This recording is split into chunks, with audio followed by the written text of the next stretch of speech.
જય શ્રી સ્વામિનારાયણ. વિશ્વનું સૌપ્રથમ શ્રી સ્વામિનારાયણ મંદિર એટલે કે કાળુપુરનું અમદાવાદનું મંદિર, જેના આપણને દર્શન થઈ રહ્યા છે. કાળુપુરનું આ મંદિર જે શ્રી સ્વામિનારાયણ ભગવાને સ્વહસ્તે પોતાના હાથે શ્રી નરનારાયણ દેવની પ્રતિષ્ઠા 200 વર્ષ પહેલાં કરી હતી, તે મંદિરની આપણે મુખ્ય જે વિશેષતાઓ છે એટલે કે ઇમ્પોર્ટન્સતા છે તે આજે આપણે સાંભળવી છે. તો આપણે પોઈન્ટ વાઇઝ તે મંદિરની વિશેષતાઓ સાંભળીશું. આપણે દર્શન કરવા તો જઈએ છીએ, પરંતુ મંદિરની જે હિસ્ટ્રી છે, ઇતિહાસ છે, તે ઘણીવાર જાણતા ન હોઈએ. એટલે આપણે આજે જે વિશિષ્ટ પોઈન્ટ છે, માહિતી છે, તે જાણવી છે. તો આવો સાંભળીએ.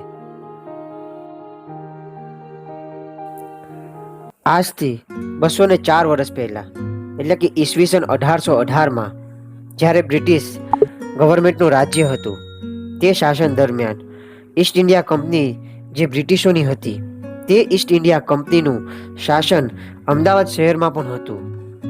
ત્યારે તે સમયે તત્કાલીન કલેક્ટર શ્રી સર એન્ડ્રોપ ભગવાન શ્રી સ્વામિનારાયણે જે કાર્ય કર્યા હતા ને, તેનાથી બહુ જ પ્રભાવિત થઈ ગયા હતા. કેવા કાર્ય ભગવાન સ્વામિનારાયણે કર્યા હતા તે આપણે સૌ જાણીએ છીએ. સત્સંગના કાર્ય પહેલાં ભગવાન શ્રી સ્વામિનારાયણે સમાજ સેવાના કાર્ય, ધર્મ જાગૃતિના, અંધશ્રદ્ધા, કુરિવાજો, વ્યસન મુક્તિ વગેરે જે કાર્ય જે કર્યા હતા તેનાથી ખૂબ જ પ્રભાવિત થયા હતા. અને સર એન્ડ્રોપના મનમાં ભગવાન શ્રી સ્વામિનારાયણ પ્રત્યે એક ખૂબ જ આદરભાવ થયો હતો. એટલે ઈસવીસન 1818ના વર્ષમાં, એટલે કે આજથી, આજે 2022 છે, આજથી 204 વર્ષ પહેલાં અમદાવાદના જે ભદ્રનો કિલ્લો છે તેની મુખ્ય કચેરીમાં એક સભા ભરાઈ હતી. તેમાં મોટાને આમંત્રણ મળેલું હતું, અને તે સભામાં, તે કચેરીમાં ભગવાન શ્રી સ્વામિનારાયણને આમંત્રણ કરીને 111 તોપના શાહી સન્માનથી ભગવાન શ્રી સ્વામિનારાયણનું સ્વાગત કરવામાં આવ્યું હતું. અને તે જ સમયે જે સમાજ સુધારણાના કાર્ય ભગવાન શ્રી સ્વામિનારાયણ કરી રહ્યા હતા, તે હેતુને લક્ષ્યમાં લઈને અમદાવાદ શહેરમાં મંદિર બનાવવા માટે આ કાળુપુર વિસ્તારની જમીન, અત્યારે જ્યાં કાળુપુર મંદિર છે ત્યાંથી જે કાળુપુર સ્ટેશન છે, અમદાવાદનું જે મુખ્ય સ્ટેશન છે, ત્યાં સુધી 100 એકરની ભૂમિનું દાન તે સમયે કરવામાં આવ્યું હતું. તે ભૂમિના દસ્તાવેજને વિલાયતની રાણી વિક્ટોરિયાના હસ્તાક્ષર કરાવીને યાવતચંદ્ર દિવાકરી ને અવધિ સુધીનો લેખ અર્પણ કર્યો હતો. એટલે કે જ્યાં સુધી સૂર્યચંદ્ર રહે ત્યાં સુધી આ જમીન ભગવાન શ્રી સ્વામિનારાયણના નામે કરી આપી હતી. બીજી વિશેષતા અમદાવાદની એવી છે કે ભગવાન શ્રી સ્વામિનારાયણ સાબરમતી નદીમાં અનેકવાર સ્નાન પણ કર્યું હતું. તેથી તે સાબરમતી નદી ખૂબ જ પવિત્ર નદી છે. અને તે સાબરમતી નદીના કિનારાની તે વિશાળ ભૂમિમાં સર્વપ્રથમ અહીં સાધુઓને રહેવાની ધર્મશાળા બનાવીને સંતો શહેરમાં વૈદિક સનાતન ધર્મનો પ્રચાર કરવા લાગ્યા હતા. પછી સમય જતાં ભગવાન શ્રી સ્વામિનારાયણ તેમના શિષ્ય, જેઓ પૂર્વાશ્રમમાં રાજસ્થાનના ભરતપુર સ્ટેટના રાજા નવલસિંહ હતા, તેઓ શ્રી સ્વામિનારાયણ ભગવાનના સાધુ બન્યા અને તેમનું નામ આનંદાનંદ સ્વામી પાડ્યું હતું.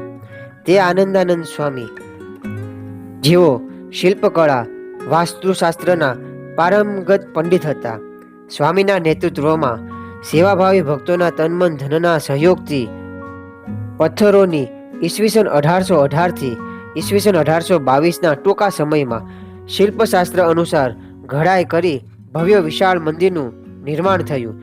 તે મંદિરની સેવામાં લોકો પોતપોતાના ગામોથી ગાડા લઈ ખાણોમાંથી પથ્થર ભરીને લાવતા, ચૂનો પીસાવતા. ઘડાઈ જોડાઈમાં શિલ્પીઓને મદદ કરવા અસંખ્ય ભક્તોએ તનની સેવા કરી. માત્ર શ્રમ યજ્ઞના માધ્યમથી મંદિરનું નિર્માણ થયેલ છે. આવી જે સેવા થઈ રહી હતી તે દ્રશ્ય જોવા શહેરના કલેક્ટર શ્રી એન્ડ્રોપ વારંવાર અહીં આવતા અને મંદિરનું જે કામકાજ તેનું દેખરેખ રાખતા. અને જે કામ સત્તા સંપત્તિથી શક્ય ન થાય તે માત્ર નિસ્વાર્થ ભાવે ભગવાન શ્રી સ્વામિનારાયણના સંતો ભક્તો કરતા હતા. એવી રીતે આ પવિત્ર મંદિર અહીં બનાવવામાં આવ્યું હતું. બીજી વિશેષતા એવી રીતે છે કે ભારતમાં લાખો મંદિરમાં ભગવાનના અવતારો, દેવો, દેવીઓના સ્વરૂપો તે સંપ્રદાયના જે તે પ્રવક્તાઓ પોતાના સિદ્ધાંત મત અને અનુસાર મૂર્તિઓની સ્થાપના કરેલી છે. અને જ્યારે સત્યયુગમાં ધર્મ અને ભક્તિ થકી આ ક્ષેત્રમાં એટલે કે આ સાબરમતી નદીના કિનારે જે અત્યારે નારાયણ ઘાટ કહેવામાં આવે છે, ત્યાં નરનારાયણ ભગવાને અવતાર ધારણ કર્યો હતો. તે વાતને તો લાખો વર્ષ વીતી ગયા છે અને તે શ્રી નરનારાયણ ભગવાન આજે પણ પ્રગટ મનુષ્ય સ્વરૂપે બદ્રિકાશ્રમમાં ભરતખંડ એટલે કે આ ભારત ભૂમિના કલ્યાણને અર્થે બોરડીના વૃક્ષ નીચે કઠિન તપ આપણા માટે કરી રહ્યા છે. અને તે નરનારાયણ ભગવાનની મૂર્તિઓ અદ્યાપી કોઈ સંપ્રદાય પરંપરાવાળાઓએ પોતાના મંદિરમાં સ્થાપન કરી ન હતી. શ્રીમદ ભાગવત, સ્કંદ પુરાણ, પદ્મ પુરાણ, વરાહ પુરાણ આદિ વ્યાસજીએ કરેલા પુરાણોના આધારે ભરતખંડના એટલે કે આ ભારત ભૂમિના મુમુક્ષુઓએ નરનારાયણની પૂજા અવશ્ય કરવી તેવા વચનો શાસ્ત્રોમાં પણ કહ્યા છે.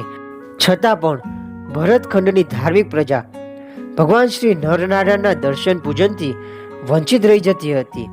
તેવા અસંખ્ય કારણોને લક્ષ્યમાં રાખીને ભરતખંડની તમામ ધર્મોની પ્રજાના કલ્યાણને અર્થે શ્રી સ્વામિનારાયણ સંપ્રદાયના સર્વપ્રથમ મંદિરમાં શ્રી નરનારાયણ ભગવાનની યુગલ શ્યામ મૂર્તિઓ ડુંગરપુરમાં તૈયાર કરાવી. ડુંગરપુર જે રાજસ્થાનમાં આવેલું છે ત્યાં આ બધી મૂર્તિઓ બનાવવામાં આવી હતી. તેમજ નરનારાયણ અવતારના જન્મદાતા એટલે કે તેમના જે માતા પિતાઓ જેઓએ સાબરગંગાના કિનારે એટલે કે સાબરમતીના કિનારે ધર્મના રક્ષણ માટે અહીં 12,000 વર્ષ તપ કર્યું હતું.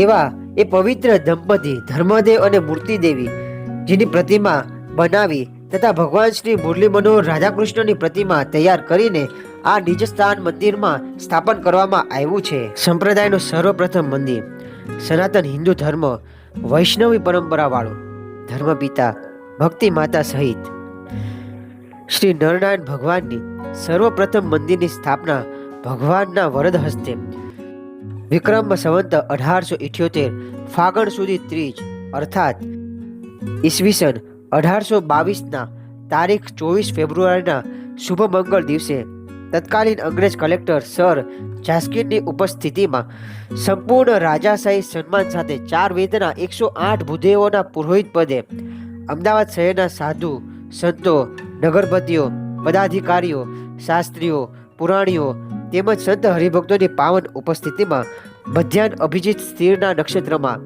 શ્રી નરનારાયણ ભગવાન, ધર્મપિતા ભક્તિ માતા તથા રાધાકૃષ્ણ ભગવાનની મૂર્તિઓની પ્રાણ પ્રતિષ્ઠા વિધિ વૈદિક મંત્રોના ધ્વનિ સહિત પ્રતિષ્ઠા કરી જય જયકાર થયો હતો. અત્યારે જે કાળુપુર મંદિર તેની સામે જે છત્રી દેખાય છે તે છત્રી તે જગ્યાએ ધર્મદેવ ભક્તિ માતા, નરનારાયણ દેવ અને રાધાકૃષ્ણની જે મૂર્તિઓ છે તે અહીં પહેલા પધરાવી અહીં યજ્ઞ કરવામાં આવ્યો હતો. તે પ્રસાદીના ભાગરૂપે અહીં છત્રી કરવામાં આવી છે. અને નરનારાયણ દેવની મૂર્તિ પ્રતિષ્ઠા થયા બાદ 26 ફેબ્રુઆરીના દિવસે કાંકરિયા સરોવરની પાળે શહેરના ભૂદેવો સહિત નગરજનોની શહેર ચોરાસી કરીને લોકોને મંત્રમુગ્ધ કર્યા હતા. તેમજ બીજી એક વિશિષ્ટતા એમ છે કે ઈસવીસન 1822માં મંદિરની સાથે સાથે વિશ્વમાં સર્વથી મોટું કાષ્ઠ કલાકૃતિવાળું હવેલી મંદિર ભગવાન શ્રી સ્વામિનારાયણના વરદ હસ્તે થયેલ છે. જેમાં મુખ્ય મંદિરની સાથે હવેલીના થાંભલાઓમાં, ઝરૂખાઓમાં, કમાનોમાં, પૂતળીઓમાં, કઠેડાઓ દ્વારા બારીઓ, કુંભીઓ વગેરેમાં ભારત દેશની આઝાદીના ઇતિહાસોના પ્રસંગોને કંડારવામાં પણ આવેલા છે. જેના ક્યાંય જોટો ન મળે તેવી કલાકૃતિનો વારસો શ્રી સ્વામિનારાયણ મંદિર કાળુપુરની હવેલી મંદિરમાં જોવા મળે છે. ભારત દેશમાં કાષ્ઠ, પથ્થર, માર્બલ, ઈંટો વગેરેના લાખો મંદિરો છે, પરંતુ વિશ્વની સૌથી મોટી કાષ્ઠની હવેલી કાળુપુર શ્રી સ્વામિનારાયણ મંદિરમાં જ છે. એવું આ વિશ્વનું સર્વપ્રથમ શ્રી સ્વામિનારાયણ મંદિરને ફાગણ સુદ ત્રીજ એટલે કે 5/3/2022ના શુભ મંગળ દિવસે ભગવાન શ્રી સ્વામિનારાયણે મૂર્તિ પ્રતિષ્ઠા કરી હતી. તેના 200 વર્ષ પૂરા થાય છે. તેથી આ ભગવાન શ્રી સ્વામિનારાયણનું જે મંદિર છે તેના દર્શન કરવા એકવાર જરૂર આવવું. જય શ્રી સ્વામિનારાયણ.